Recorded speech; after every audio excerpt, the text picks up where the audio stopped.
কারো ইমোশন নিয়ে খেলবেন না, একদমই না। নিজের প্রয়োজনে কোনো মানুষের দুর্বলতার সুযোগ নেবেন না।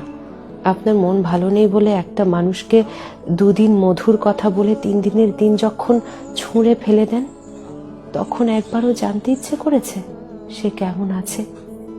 টাইম পাস হচ্ছে না, বোর হচ্ছেন বলে একটা মানুষকে ঘর বাঁধার কথা বলে অন্য কোথাও যখন ঘর বেঁধে নিচ্ছেন, তখন নিজের ব্যক্তিত্বের উপর লজ্জিত হতে শিখুন।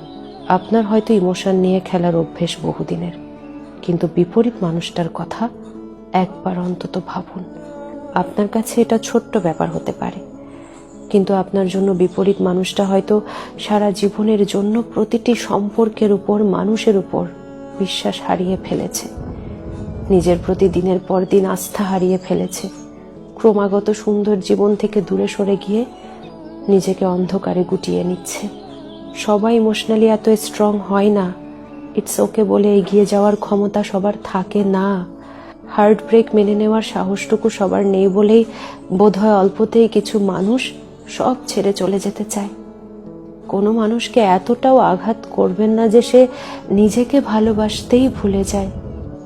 একটা মানুষের হাত ধরার আগে 10 বার ভাবলে সেই হাত ছাড়ার আগে 100 বার ভাবতে শিখুন।